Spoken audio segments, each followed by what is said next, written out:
आज हम पढ़ेंगे class 12th economics. Class 12th economics के दो पार्ट्स हैं। पार्ट ए है मैक्रो इकोनॉमिक्स और पार्ट बी है Indian economic development. Indian economic development में 8 चैप्टर्स है जो पूरा थ्योरी चैप्टर्स है और वो मेरी गारंटी है कि मैं याद कराऊंगा। आज हम बात करते हैं पहले पार्ट की जिसका नाम है मैक्रो इकोनॉमिक्स। मैक्रो इकोनॉमिक्स में 4 यूनिट्स है जिसमें से फर्स्ट यूनिट का नाम है नेशनल इनकम। नेशनल इनकम का फर्स्ट चैप्टर हम पढ़ने वाले हैं which is circular flow of income. हम इसमें पढ़ेंगे कि हमारी कंट्री में, हमारी इकोनॉमी में पूरा का पूरा इनकम कैसे सर्कुलेट होता है। उसके लिए हम 11th का कुछ बेसिक्स पढ़ते हैं।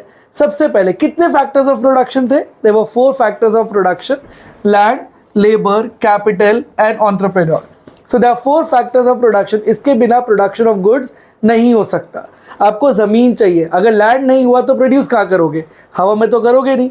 यू रिक्वायर लेबर, आपको इंसान चाहिए ताकि गुड्स एंड सर्विसेज प्रोड्यूस हो सके। रॉ मटेरियल, मशीन, ये सब खरीदने के लिए आपको पैसा चाहिए। So you also require capital. और इन तीनों को मैनेज करने के लिए आपको एक बिजनेसमैन चाहिए who is known as entrepreneur. So land, labour, capital, entrepreneur, this becomes the 4 factors of production ताकि आप गुड्स एंड सर्विसेज प्रोड्यूस कर सको। अब ये चारों फैक्टर्स ऑफ प्रोडक्शन फ्री में तो काम करेंगे नहीं, सो आपको इनको पे करना पड़ेगा जिसको हम बोलते हैं फैक्टर पेमेंट्स। तो लैंड के बदले आप उनको पे करते हो रेंट, लेबर को आप देते हो वेजेस, कैपिटल के बदले मिलता है उनको interest and entrepreneur ultimately takes profit. Now there is a difference between wages and salaries. Wages आप उनको देते हो जो डायरेक्टली गुड्स के प्रोडक्शन से एसोसिएटेड होता है। तो कोई भी इंसान अगर गुड्स के प्रोडक्शन से डायरेक्टली एसोसिएटेड हो तो उनको मिलते हैं वेजेस। और जो इनडायरेक्टली एसोसिएटेड होते हैं या जो फ्रंट ऑफिस में काम करते हैं या जो सर्विसेज प्रोवाइड करते हैं उनको मिलती है सैलरीज। तो अगर मैं गाड़ी डायरेक्टली मैन्युफैक्चर कर रहा हूँ सो आई विल गेट वेजेस, पर बाहर एक कैश काउंटर में इंसान बैठा होगा या जो सेल्स मैनेजर होगा या सेल्स पर्सन होगा उनको मिलेगी सैलरीज, बिकॉज वो डायरेक्टली प्रोडक्शन ऑफ गुड्स से एसोसिएटेड नहीं है। I am teaching you, I will get my salary. So automatically as we are talking about production of goods तो लेबर क्या मिलेगा? Wages. So this becomes the 4 factors of production, land, labour, capital, entrepreneur, and there are 4 factor payments, rent, wages, interest, profits. अभी अगर मुझे goods produce करना है, अगर मेरे को गुड्स का प्रोडक्शन करना है, अगर मेरे को पैसे कमाने हैं तो सबसे पहले मुझे क्या करना पड़ेगा? I need to produce goods and services. जब तक मैं आपको पढ़ाऊंगा नहीं मुझे मेरी सैलरी मिलेगी नहीं, मुझे मेरी इनकम मिलेगी नहीं। जब तक मैं गुड्स बनाऊंगा नहीं मैं उसको बेचूंगा कैसे और पैसे कैसे कमाऊंगा? तो सबसे पहले आपको गुड्स को प्रोड्यूस करना पड़ेगा। So there is a production phase जहाँ पे इनकम जनरेट होता है। तो मैंने 10 रुपये का चॉकलेट बनाया तो 10 रुपये मैंने इनकम जनरेट कर ली। Now this income has to be distributed among factors of production. तो लैंड के बदले आप रेंट दे दोगे, लेबर के बदले वेजेस दे दोगे। सो जितना भी इनकम आपने यहाँ पे जनरेट किया सबको अपनी अपनी इनकम मिल जाएगी and there will be distribution of income in the income phase.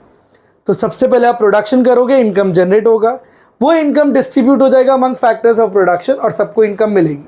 मुझे मेरी इनकम मिलके मैं क्या करूँगा? I will spend that money. So there will be an expenditure phase जहाँ पे disposition of income होगा और ये disposition किस पे होगा?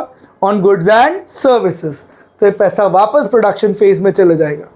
मैं वापस production करूँगा, generate करूँगा income, वो income मैं distribute करूँगा and then I will spend that money on goods and services.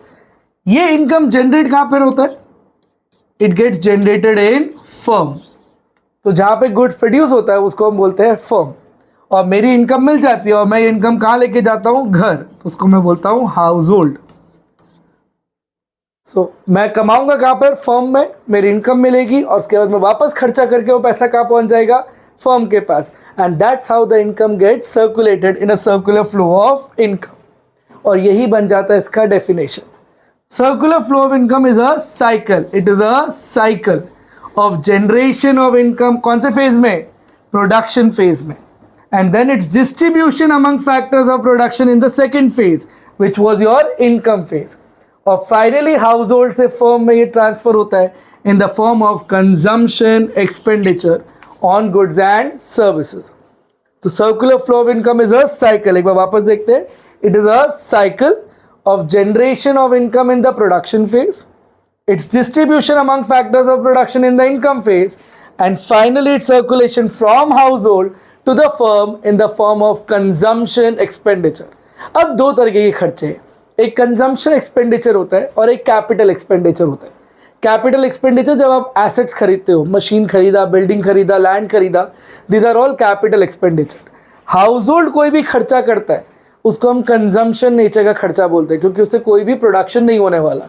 So any expenditure done by household is known as consumption expenditure. That's why the word consumption is very important. So ये बन गया definition of circular flow of income. अब हम पूरी की पूरी economy को 4 हिस्सों में डिवाइड करते हैं। So they are basically 4 sectors of an economy. सबसे पहले है हाउस होल्ड्स। हाउस होल्ड्स कौन होते हैं? Who consumes goods and services. तो कोई भी गुड्स एंड सर्विसेज कंज्यूम कर रहा है, that become household. So right now you are seeing the video, you are the consumer, so right now you become the household. Firms are the units which produce goods and services. तो मैं आपको पढ़ा रहा हूं, I become the firm. So you are the household, I become the firm. So these are the 2 sectors. The third sector is government, जो लोगों के welfare के बारे में सोचता है, जो लोगों की भलाई के बारे में सोचता है। Firm does the production for profit generation and government does it for welfare generation. And the fourth sector is हमारी कंट्री के बाहर की दुनिया, the rest of the world, which is known as foreign sector. So पूरी economy को हम 4 हिस्सों में डिवाइड करते हैं, household, firm, government and foreign sector. अगर कोई भी इकोनॉमी में फॉरेन सेक्टर के साथ ट्रांजैक्शन नहीं है, खाली 3 ही सेक्टर्स है, household, firm and government, so उस इकोनॉमी को हम बोलते हैं closed economy. That economy is known as closed economy. What is a closed economy? जहां पे सिर्फ 3 ही सेक्टर्स है, वहां पे फॉरेन सेक्टर के साथ कोई भी ट्रांजैक्शन नहीं है। So the 3 sectors becomes household, firm, government. Actual में कितने हैं? 4, household, firm, government and foreign sector. But हमारे सिलेबस में सिर्फ 2 सेक्टर मॉडल है, simple economy, and 2 sectors are households and firms. So there are only 2 sectors in a circular flow of income in our syllabus, that is a 2 sector model. तो 2 sectors कौन से हुए? House holds और firm. सबसे पहले घर से पापा काम करने फर्म में जाते हैं, जमीन भी किसी का होगा जो फर्म में इन्वेस्ट किया जाएगा, पैसा भी इन्वेस्ट किया जाता है from household to the firm. Even I come from home and start working here. So household provide factors of production to the firm in the form of land, labor, capital, entrepreneur. So land, labor, capital, entrepreneur household से firm में जाते हैं। Free में काम करेंगे क्या? नहीं, तो फर्म को पे करना पड़ेगा, जिसको हम बोलते हैं factor payments in the form of rent, wages, interest, profit. मैं काम करने आऊंगा, the household will provide factors of production to the firm. वो क्या करेंगे? गरबा नहीं, भांगड़ा नहीं, they will produce goods and services, और वो प्रोड्यूस करने के बाद बेचेंगे किसको? हाउस होल्ड को। So the firm will provide goods and services to the household. Free में तो बेचेंगे नहीं, so the household has to make payment for goods and services, और उस खर्चे को हम क्या बोलते हैं? Consumption expenditure. फिर मैं काम करने जाऊंगा, फिर मैं पैसे कमाऊंगा, again I will buy goods and services and I have to make payment for goods and services. और ऐसे ही आपका इनकम घूमते रहता है in a circular flow of income. तो circular flow of income in a 2 sector model पढ़ने के 2 assumptions है। पहला assumption है देयर आर ओनली 2 सेक्टर्स, ये हमने अज्यूम ही किया ना, there are only 2 sectors, household and firm. Actual में कितने हैं? 4, household, firm, government and foreign sector. But हमारे सिलेबस में हमने अज्यूम किया there are only 2 sectors which are household and firms. और दूसरा assumption है there is no savings in the economy. जितना पैसा कमाया पूरा का पूरा खर्चा करना कंपलसरी है। अगर मैंने पैसा कमाया, मैंने पॉकेट में रख लिया, तो वो इकोनॉमी में घूमेगा नहीं, सर्कुलेट नहीं होगा। तो पढ़ाई करना पॉसिबल नहीं है, समझना पॉसिबल नहीं है कि इकोनॉमी में इनकम कैसे सर्कुलेट होता है। So there is an assumption that there is no savings. Now who are households? Households are the owners of factors of production. ये land, labour, capital, entrepreneur households के होते हैं जो वो फर्म को देता है, and the consumer or goods and services. So households are the owners of factors of production and they are the consumers of goods and services. Firms कौन होते हैं? They are the units who produce goods and services and sell them to households. So they do production and then they sell them to households. ये हमने already पढ़ रखा है। Household provide factors of production to the firm.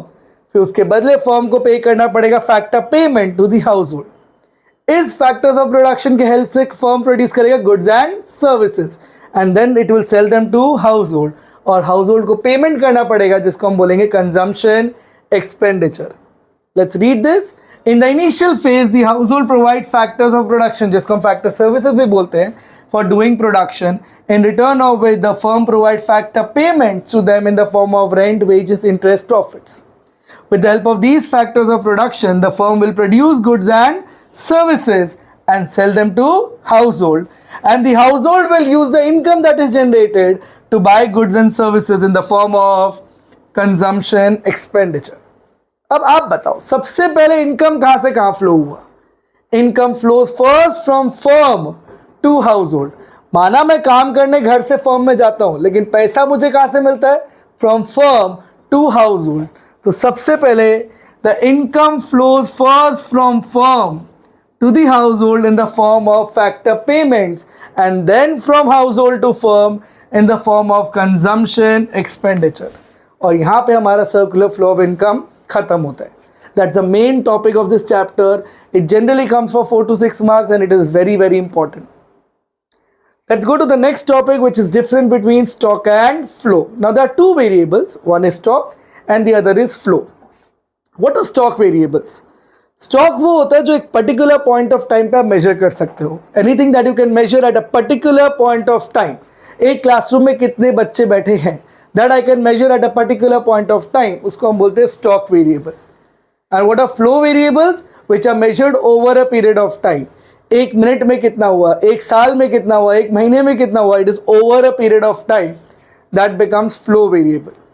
तो अगर मैं बोलूं मेरी कंट्री की पॉपुलेशन कितनी है, that I can measure eight a particular point of time, census of India में कैलकुलेट करके देता है। सो population of a country becomes stock. पर इस साल में हमारी कंट्री का पॉपुलेशन कितना बढ़ा, population growth becomes my flow, because it is over a year, over a period of time. So stock variables are variables which is measured at a particular point of time, and flow variables are measured over a period of time. Stock एक time पे calculate किया जाता है, इसलिए उसका कोई भी time dimension नहीं होता। Flow it has time dimension because it is measured over a period of time, over a month, over a day, over a year, over a century. It can be anything. Stock change हो नहीं सकता, कोई भी चीज़ एक particular point of time पे change नहीं होता। So it is a static or stationary concept. However, flow is a dynamic concept because it keeps on changing. हम इसके बारे में एक एक्सरसाइज भी करेंगे at the end of the lecture. I hope you understood the meaning of stock and flow. Stock एक particular point of time पे measure होता है, flow over a period of time पे measure होता है. Now this flow are of two types. One is real flow and the other is money flow. Real flow वो होता है जो किसी चीज की ट्रांसफर के बारे में बात करता है, which are generally goods and services. तो अगर गुड्स एंड सर्विसेज ट्रांसफर हो रहा है उसको हम रियल फ्लो बोलते हैं। And money flow, the word itself says, यहाँ पे क्या ट्रांसफर होगा? मनी। सो रियल फ्लो में गुड्स एंड सर्विसेज या कोई भी चीज ट्रांसफर होगी, physical thing will be transferred, and money flow में मनी विल बी ट्रांसफर्ड। अभी हमने पढ़ा था there are two sectors, household and firms. Actual में कितने हैं? 4, household, firm, government and foreign sector. But हमारे सिलेबस में 2 ही है, which are household and firm. सबसे पहले household provide factors of production to the firm, land, labour, capital, entrepreneur. Free में काम करेंगे नहीं, so the firm had to provide factor payments to the household in the form of rent, wages, interest, profits. इस factors of production की help से firm produce करेगा goods and services और बेचेगा किसको? हाउसहोल्ड्स को। फ्री में बेचेगा नहीं, so the household has to make payment for goods and services. और इस पेमेंट को हम कौन सा एक्सपेंडिचर बोलते हैं? Consumption expenditure. इसी को हम डिवाइड करते हैं real flow and money flow. Household जब फैक्टर्स ऑफ प्रोडक्शन देता है, so this becomes my real flow. In return, the firm provide factor payments. यहाँ पे पैसा ट्रांसफर होगा, so this becomes my money flow. With the help of these factors of production, the firm will produce goods and services and sell them to household. तो goods and services transfer हुआ, this becomes real flow. And then the household will make payment for goods and services. पैसा transfer होगा, even this becomes money flow. तो अगर मैं सिर्फ real flow के arrow के बारे में बात करूं, so that becomes my definition of real flow. It refers to a situation where household provide factor services to the firm, corresponding to which The firm provide goods and services to the household. I took only the arrow of real flow. Household provide factors of production to the firm, and then firm provide goods and services to the household. And money flow, it refers to a situation where firm provide factor payments to the household, corresponding to which household make payment for goods and services, जिसको हम बोलते हैं consumption expenditure. Real flow में क्या transfer होता है? Goods and services. And money flow में money. Now in real flow, because there is goods exchange of goods, barter system, so it is very difficult to make exchange. Money flow में पैसा आने की वजह से it becomes easier to exchange or less difficult to exchange. Real flow का दूसरा नाम है physical flow, क्योंकि physically चीज़ें transfer होती है, और money flow का दूसरा नाम है nominal flow, because nominal value transfer होता है. I hope you got the difference between real flow and money flow. Now let's understand इसमें से कौन सा स्टॉक है और कौन सा फ्लो है. सबसे पहले amount of bank deposit as on 31 March 2020. एक पर्टिकुलर डेट पे कितना बैंक डिपॉजिट है. Now this can be measured at a particular point of time. It become stock concept. एक पर्टिकुलर टाइम पे मैं मेजर कर रहा हूँ. दूसरा प्रॉफिट्स. प्रॉफिट आप दिन भर का कमाते हो, महीने भर का कमाते हो, साल भर का कमाते हो. This becomes a flow concept as it is measured over a period of time. Population of India, ये हमने ऑलरेडी डिस्कस कर रहे हैं. दिस बिकम्स स्टॉक कॉन्सेप्ट, क्योंकि एक पर्टिकुलर डेट पे आप मेजर कर रहे हो. Alright, now let's increase the level. मुझे पता है मैं साल भर में या महीने भर में कितना कमाने वाला हूँ. So income I know how much I am going to earn, but मैं कमाता महीने भर में हूँ. So automatically income becomes flow, because I am earning over a period of time. क्योंकि मैं कमा भी महीने भर कर रहा हूँ, तो मैं खर्चा भी महीने भर का कर रहा हूँ, और मैं सेव भी महीने भर का कर रहा हूँ. So even consumption is flow and savings are flow. ये सेव होते होते मेरा बैंक बैलेंस बन जाता है. Now that bank balance becomes my stock. So stock will get affected by flow. आपका स्टॉक फ्लो के कारण चेंज होते रहता है, बट स्टॉक एक टाइम पे चेंज नहीं होता. तो इनकम हमने अभी किया, इनकम इज फ्लो, तो नेशनल इनकम भी हमारा क्या हो जाएगा? फ्लो. एक और ट्रिक आपको बता देता हूँ. जनरली व्हाट हैपेंस, अगर कोई भी प्रॉफिट एंड लॉस अकाउंट में आता है अकाउंट्स में, so that becomes a flow concept, because it is for the year ended 31 March. और कोई भी चीज बैलेंस शीट में आती है, that is a stock concept. It is as on 31 March, एक पर्टिकुलर पॉइंट पे. तो कैपिटल बैलेंस शीट में आता है, that becomes stock, because you can measure eight a particular point of time. Production, महीने भर में कितना प्रोडक्शन हुआ, साल भर में कितना प्रोडक्शन हुआ, that becomes flow. Wealth becomes stock. What is wealth? मैंने से एक इंसान करोड़ों का मालिक है, इसका मतलब ये नहीं है उसकी हर महीने की इनकम करोड़ रुपीज है. ही हैज संपत्ति worth rupees 1 crore. He has a wealth rupees 1 crore that you can measure eight a particular point of time. So your national wealth becomes stock. Depreciation, profit and loss account, this becomes flow. Expenditure हमने already पढ़ा, consumption expenditure becomes flow. Import, महीने भर में कितना import करते हो, even this is flow. Stock kept in warehouse, which is nothing but closing stock balance sheet, it becomes a stock concept. But आप ये नहीं लिख सकते balance sheet या profit and loss account. You have to write the reason whether it is measured at a particular point of time or over a period of time. And savings we have already discussed, it is a flow concept.